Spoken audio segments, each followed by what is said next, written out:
Coaching as Benevolence, a podcast for people who are curious about using coaching for self-development. I'm Erin with Roots and Wings Grief and Loss Coaching. And I'm LaShawn with Michelle Sage Place Positive Intelligence Coaching. Today, we are joined by a very special guest, Kyla Mitsunaga. She is a family constellations facilitator, theta healer, and author. She is the author of 2 books, With versus At, 2 Prepositions That Changed My Life, and Ongoing Thoughts from the Field. She also does family constellations in the Bay Area, and she does retreats as well. Both Erin and I have been to her retreat, and I would say from my perspective, and I'm sure I can speak for Erin as well, it is such a powerful experience. And we are so happy to have Kyla here to talk with us today. Kyla, is there anything else you'd like to say to our listeners about your work and anything on your mind? Oh, hi, everyone. Thanks so much for having me. I absolutely adore Erin and LaShawn, and getting to be on retreat with them was just really, really cool, having heard so much about Erin from LaShawn initially. And LaShawn has been with me on and off as a clusty. We say Kyla speak, client turned bestie, clusty, almost since COVID, right? Yeah, absolutely. So, just before COVID, I think. Oh, really? Just Yeah, I before met COVID? you just before COVID. I think it was in 2019. It was the Black Female Founders. That's right. BFFs. Yes. So Kyla is the queen of acronyms. And creating her own language because Yes. I need more words. I need more words in my life. But yeah, so happy and honored and humbled to be here. I love these two so much, and I've heard so much about the podcast, and I love coaching as benevolence. It's such a great, speaking of words, such a great combination of words together. So grateful to be here. Thank you. Awesome. Thank you Thanks, for being Kyla. here. So you've introduced both of us now to family constellations, which is one part of the work that you do, and you have so many other roles as well. But let's start there. Why don't you tell us about your why in selecting family constellations as a key modality for you and for healing with and healing others, and how that is included in maybe your retreats or other one-on-one experiences with clients as well. Sure. Would it be a good idea to share with folks what family constellations is first? Yes. I think that's fantastic. That's great. Just, because not everyone knows what it is. Just in my experience in the Bay Area. So, like LaShawn said earlier, I have been running family constellations, in-person events, in the Bay Area, and retreats. What is family constellations? It is an incredible alternative healing modality founded by a German psychoanalyst named Bert Hellinger in the 1990s. So Hellinger spent a lot of time, 13 years, living and working with the Zulu tribe in South Africa as a missionary. And all you really need to know about that is the Zulu tribe, like any other indigenous tribe, has ways in which to connect with their ancestors who are both living and non-living. And Hellinger was really struck by this because they use a lot of healing sentences, which we use in family constellations. So an example of this is, in the West, how we say as our greeting, how are you? I'm fine, thank you. And you? And then you're sort of out the door with the groceries. I'm just imagining a supermarket scene. But for the Zulu tribe, their greeting is I see you in their language. And it means, I see all of you. And by seeing all of you, I acknowledge all of you, not just the parts that are convenient for me. And so he took this, he was back in Germany, and, he was working with German patients. And because he was working with German patients, Germans are the descendants of either the Nazis or the Holocaust survivors. And so either way, lots of ancestor trauma. So he was really looking for a way to grow beyond traditional talk therapy. And so he combined the Zulu tribe work, healing sentences mainly, and ancestor rites and rituals with a lot of different Western modalities. And the main one, just to know there, is Carl Jung's work on archetypes. And all you really need to know about that is that sometimes when we get stuck in our thoughts of like, oh my gosh, I'll just speak for myself. Am I enough? Am I enough? Sometimes it can be hard to get out of that downward spiral. And so the work that Family Constellation does, oh my God, it's 1 p.m. on 11/11. This is crazy. And I'm here with you. Oh, Oh, amazing. So, yeah, so how Family Constellations works in real time is a group of strangers come together, like both Aaron and LaShawn did on a retreat, or if they were to come to a Bay Area in-person event. And one person is the seeker. Seeker is Family Constellation speak for a client. And we would have all the different strangers in the group represent either different family members for the seeker, or it could be emotions, organizations, countries, fate. Really, you can have anybody represent anything for you. And I, as a facilitator, would facilitate this for the seeker's highest and best catharsis. And also, we say in this work for every single person who comes and who represents, or even if they just observe, they are also getting healing for their family and their family system on a very deep level as well. yeah, I like how you summarized that. And we can, I think, continue that conversation, maybe continuing to nuance what it really is. And before we get there, I would like to go back to that question of why this modality and why do you think it's so effective? So, why is a great question. In this work, people often say that Family Constellations finds you and you don't find it. And really, Family Constellations found me, I would say. The background of that is I was depressed for 2.5 years. My mom was diagnosed with early onset dementia. I fell into a deep depression and I went on this healing journey during COVID. Shortly after I met LaShawn. And we use the term met loosely because really we mean online. We met on Zoom, as people did back then. Yeah, so shortly after, I decided to try other alternative healing modalities. So I must have tried during that time around 20 or so. And Family Constellations was one of them. I just was really struck by it. And it was so, so powerful and so profound. The energetic shifts and the impact that it had on me and subsequently my family system and how I interacted with my family members and still do. And I then quickly decided to get certified and jumped into a year-long certification program, and I'm in my second one now. So, yeah, I would say just the profoundness and the quickness of the healing was very striking to me. And I'm a classic Taurus, so I'm classically impatient. So I was always like, what's the quickest thing? What's the quickest thing? And also we don't have to prolong suffering. There are ways that we can get to the root of what may be causing you stress or anxiety or grief or depression and heal it very quickly.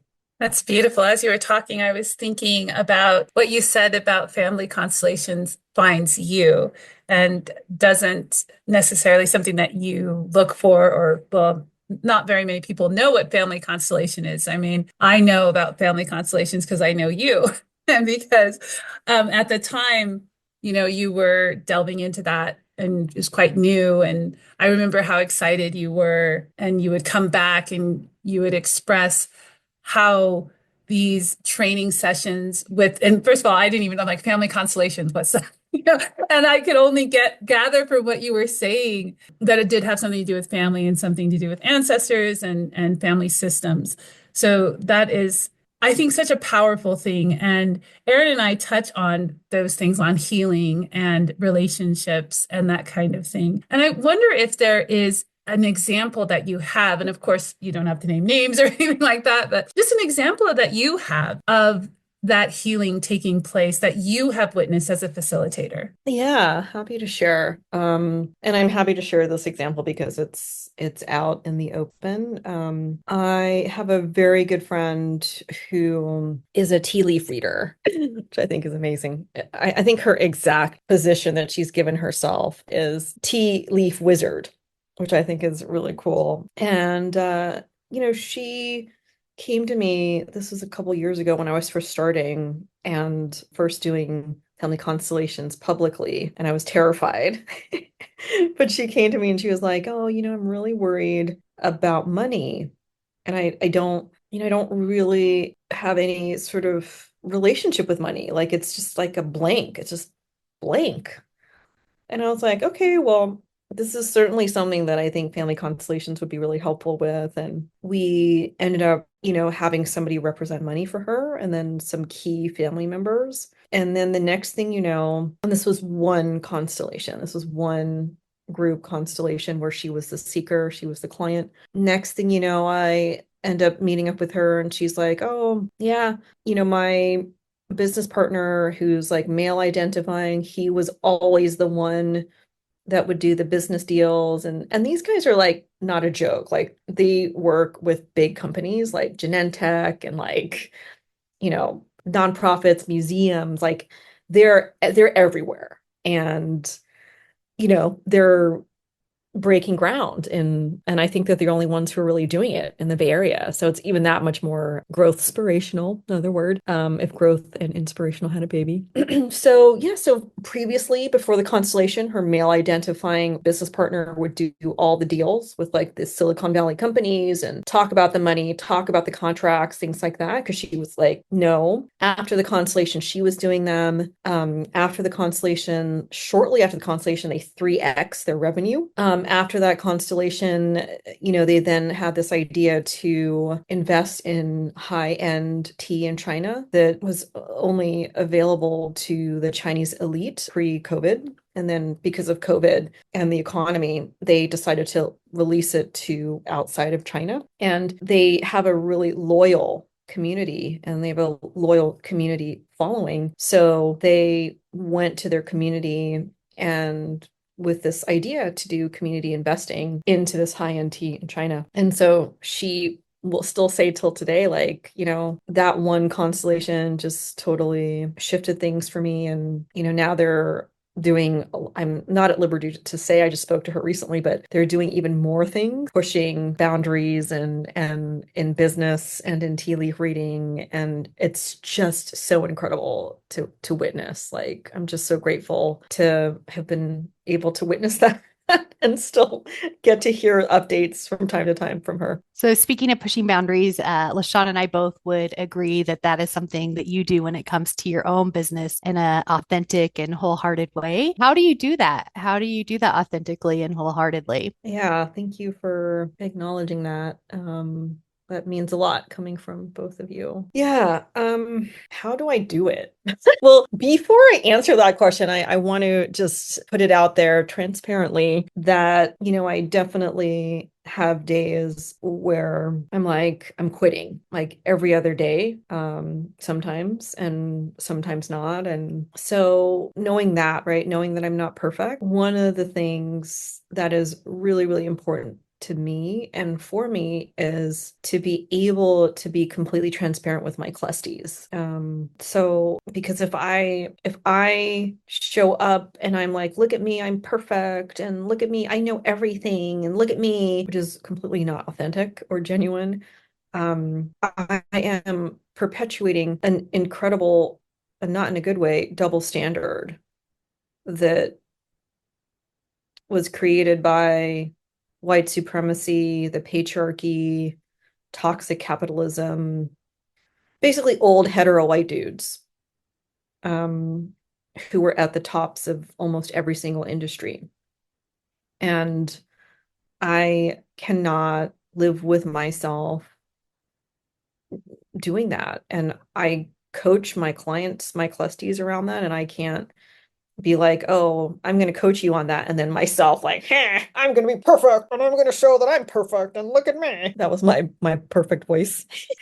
So the main thing is to just be really transparent, right? And so if I am completely transparent with my clusties, with my community, then I don't have the pressure to be or say or do certain things that are not aligned for me. And, that gives me a lot of freedom, right? Like I came on this call, this podcast episode, and was completely transparent with Aaron and LaShawn. And I was like, hey, full transparency. I looked at the questions that you sent over, but I didn't like get a chance to like answer them.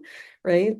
So, but if I had come on and be like, all right, let's go. I know all the answers and like, that's a hard facade to upkeep. To keep up that facade is very, very tiring and very exhausting and not aligned. And that's not what the Clusties are going to get anyway, right? They want to get exactly who you are because they're trying to figure out or get to exactly who they are, right? So, and we're all scared.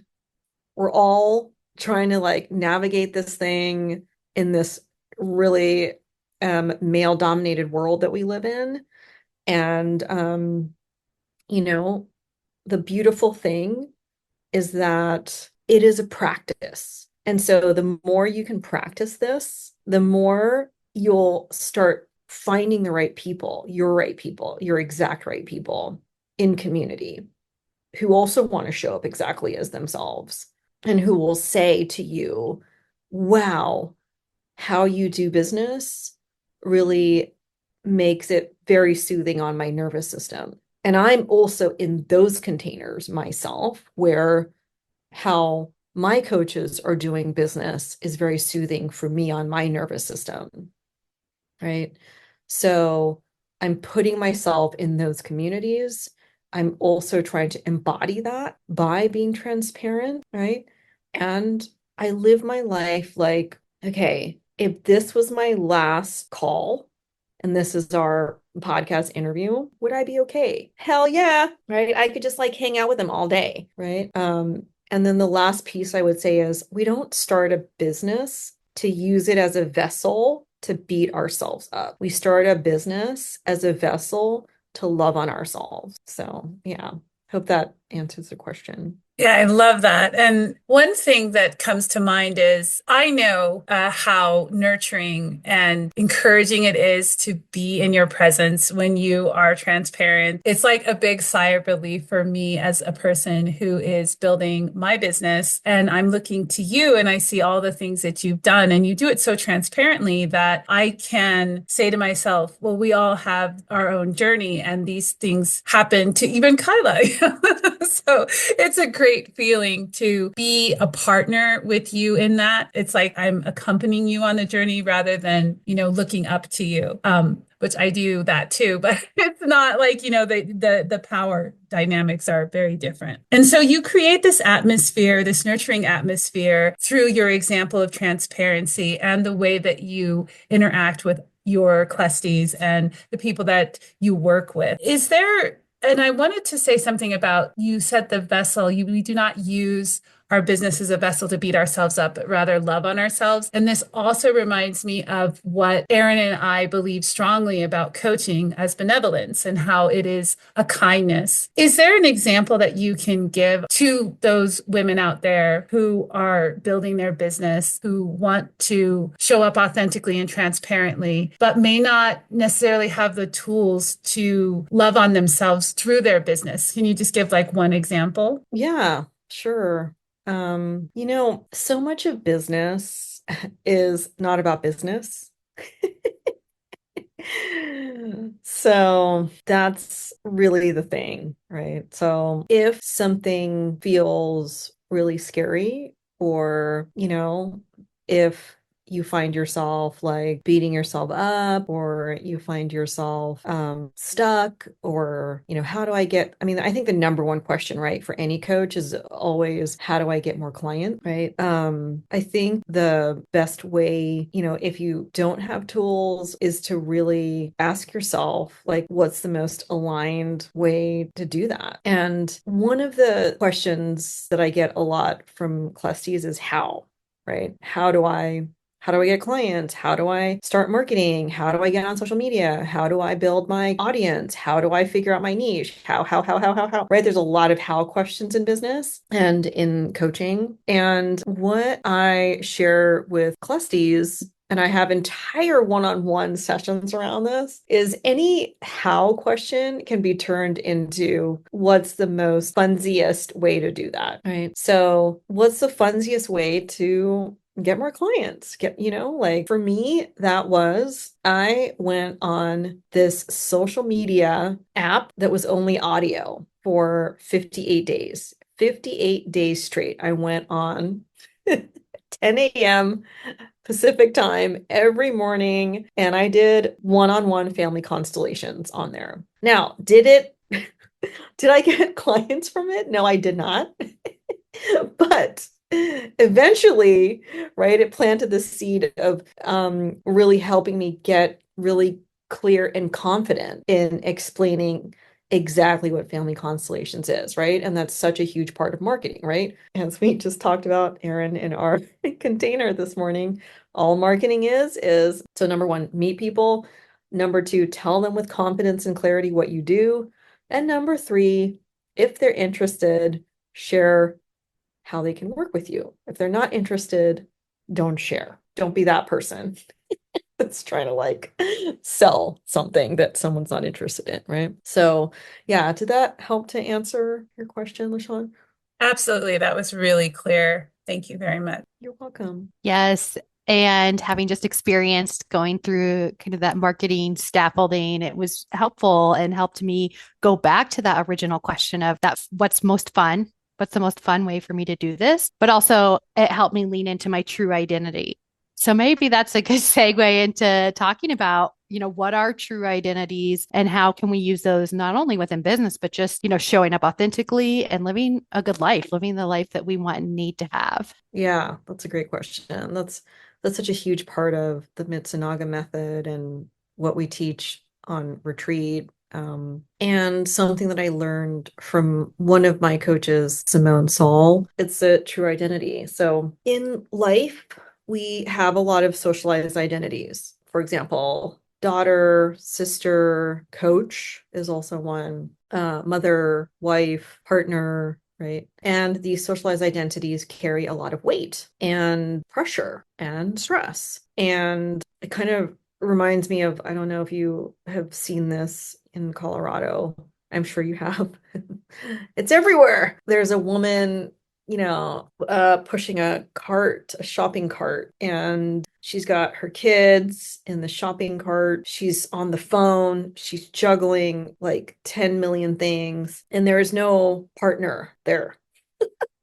She's carrying a lot, right? That's sort of the image that comes to me when I think of women just carrying a lot. And it's exacerbated by these socialized identities of a mom has to do this, a daughter has to do this, or else she's not a good daughter. So, what I learned from Simone is something called true identity. And the true identity is who you really are at your core. IFS has something similar to the internal family systems, like your core identity.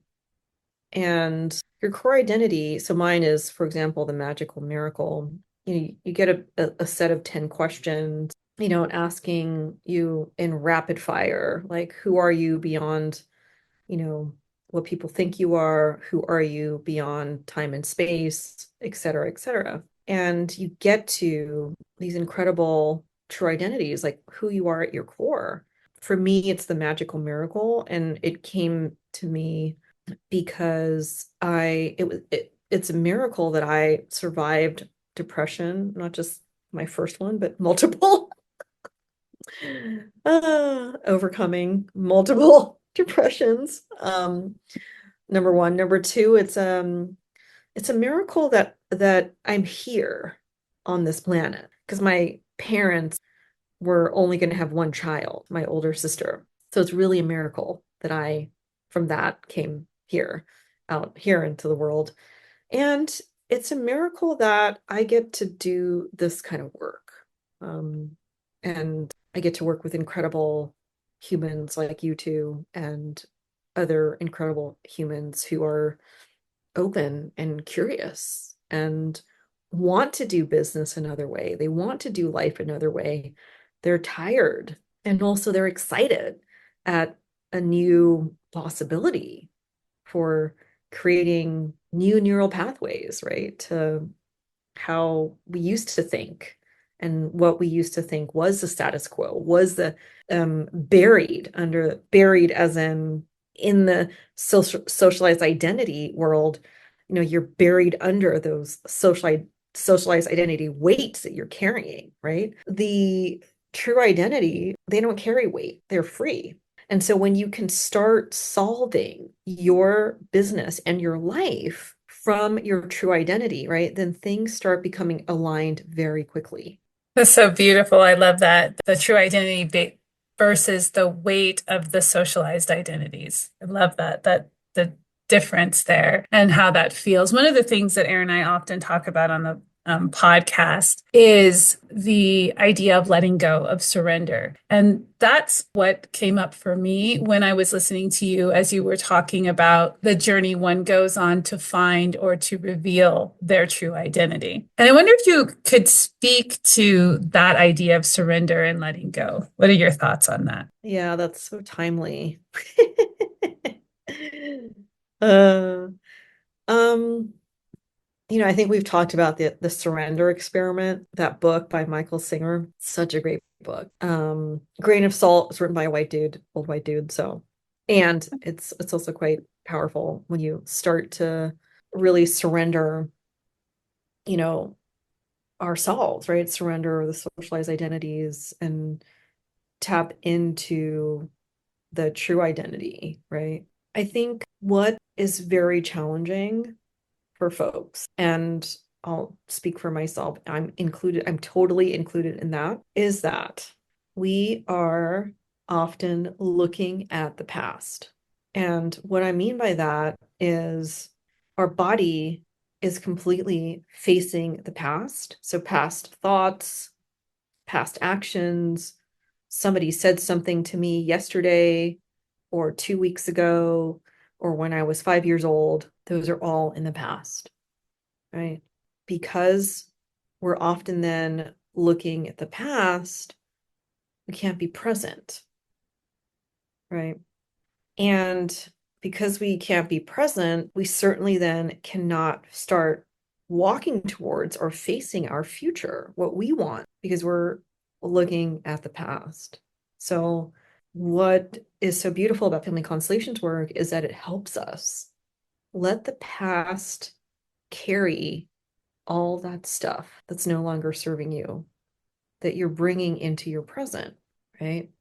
Once the past carries that, you can just start moving your body towards the present moment, right? There's so much about the present moment. I know this is tangential.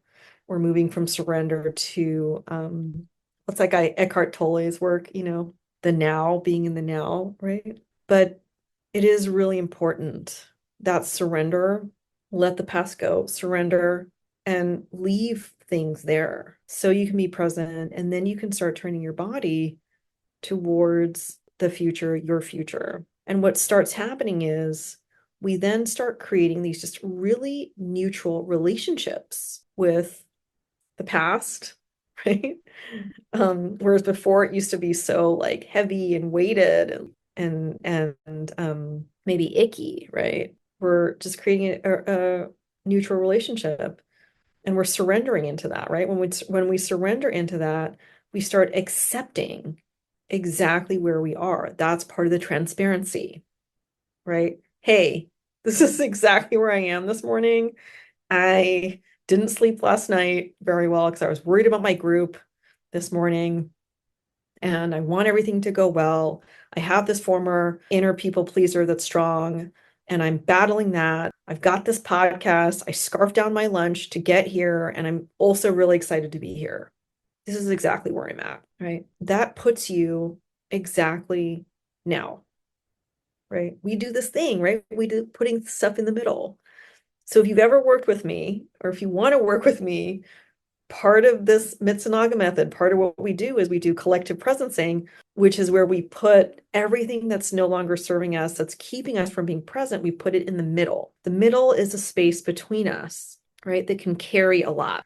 So if you have friends who are like, oh, I can't tell you that, I don't want to burden you. This is a situation where no one is being burdened by what anyone is saying. No one is carrying it, but the middle, the space between us.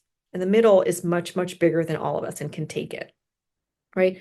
Surrendering our stuff into the middle. That's a surrender too. So we can be completely present, right? So we're not worrying about past or, the next 4 years, for example, you know, so we can be here and create a neutral relationship with everything around us. So then we can make better informed decisions out of love instead of fear and start using our businesses as vessels of love and not fear. Does that make sense? That makes a lot of sense. And as you were talking, I could just picture myself back in Oakland Hills, sitting in what is like a treehouse space, beautiful space, and just letting go of some of those things and putting them into the middle. And I think the beauty of that is I'm not doing that alone. I'm doing that with other people too. So there is this both level of common empathy that's felt among the group, but also this level of like, no one here has to carry this either. So I think it's just a very beautiful practice. And I think also looking back, with family constellations and how you have to kind of look back to move forward. It is a little paradoxical because you're healing that kind of looking back. But I think that's what makes family constellations so powerful for me in particular was just being able to um, let that healing happen with no expectation and non-attachment. And so just as, Kyla was explaining that level of surrender, I was also feeling it myself from what I had experienced being a part of a family constellation that she facilitated and how powerful and healing it was for me. And LaShawn and I both have said, this is what probably the most healing modality we've tried so far, having tried many, many, many different healing modalities. And I know we don't have a lot of time left, but would love to maybe hear from you, Kyla, maybe any lingering thoughts and feelings and anything else that you can share about your business that we can share with our listeners. Sure. Yeah.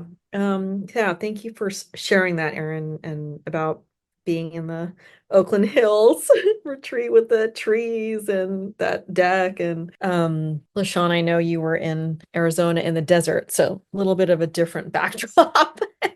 Yeah. But yeah, I love what you said, Erin, about the paradox of, going back to move forward. And I think that there's power in paradox and there's power in balance. And that's one of the three principles of family constellations, which is about their strength in giving and receiving, right? Sometimes in relationships, when we give too much or, we don't give enough to ourselves, right? Then there is going to be some sort of chaos.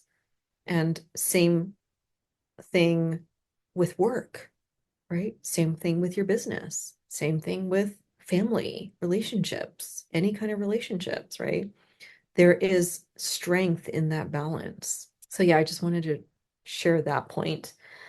And any lingering thoughts? Yeah, I just think, to bring it to coaching as benevolence, I think that, and maybe you both also think this, or I'll just speak for myself, but, I think that often people misunderstand coaching and they think it's like, oh, someone's going to tell me what to do and then I'm going to do it and then I'm going to be happy forever and live happily ever after, like the princesses in the in the Disney movies, right? But, the best coaches are the ones that are holding up mirrors and showing you exactly who you are and that it's okay to love and accept yourself exactly who you are and surrender into that and use, it doesn't even have to be your business. It can be your life as a vessel to love on yourself, no matter where you are, no matter how much money your business has made, no matter how many clusties you have, no matter what kind of like, financial portfolio you have or whatever. So I think that's really important to share because I think that, family constellations also does that and also helps people really just neutralize relationships with everyone, including themselves, without any kind of narrative. And yeah, how can people work with me? Just we have our 2025 retreats on our website. Super terrifying and exciting. Full transparency. And that website is kylamitsunaga.com. So you can go to that. Um, yeah. And if you're curious about this work, feel free to sign up for like a free virtual matcha latte date also through my website. Happy to chat more. And grateful to you both, Erin and LaShawn, for having me here. And yeah, thank you. Thank you. It has been such a wonderful conversation with you, so much wisdom. And one of the things that Erin and I do at the end of the podcast is we say our coaching nugget of wisdom. And Erin, I don't know how you're feeling about this. Would you like to have Kyla give the coaching nugget of wisdom first, or maybe we should let her wrap us up with a coaching nugget of wisdom? What do you think? I think let's Kyla, if you're okay with it, we'll have you end it with the coaching nugget of wisdom. So LaShawn and I will say ours and then you say yours to kind of wrap it up. Does that sound okay? Okay. I Sounds don't know. great. I guess just one nugget of wisdom that is speaking to me right now is being able to lean into authenticity amidst the fear. It's not like we're going to just automatically let go of fear or surrender to fear.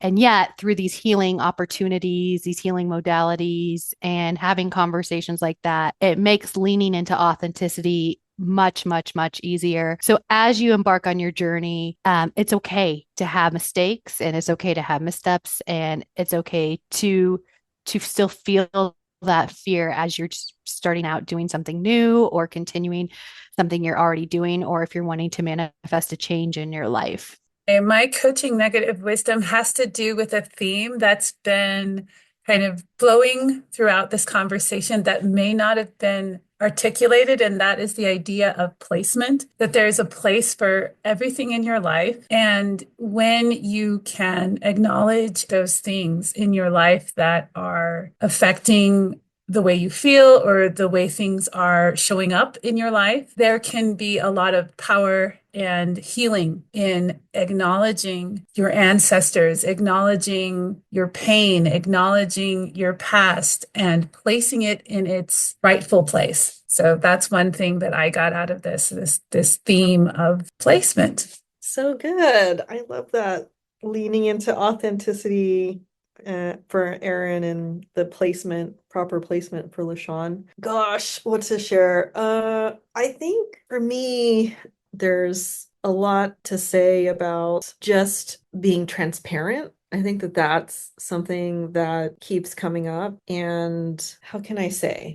So when you're doing big things in life, so like taking up more space, like maybe you're going to be giving a talk, or maybe you're going to be launching a project or a webinar or a group program or one-on-one coaching, or, it's not about like, okay, like be more brave and just do it, which is also like sort of very like bro culture-y, drink more Red Bull and nah, nah. I'm not about that life. I'm about the nap life. But so, I think that it's not about being braver or just do it. It's about creating neutral relationships. So create a neutral relationship with fear, creating neutral relationships with bravery, creating neutral relationships with, what's going on in political landscape right now, creating neutral relationships with that big project or that big thing that you have coming up, so that the thoughts and emotions that are making it heavy, right, will fall away and you can make better informed decisions based in love. And so the same goes with the transparency, right? Like create a neutral relationship with transparency, vulnerability, integrity, honesty, whatever it is that's going to help you tap into sharing exactly where you are so that you can move forward in love and not in fear.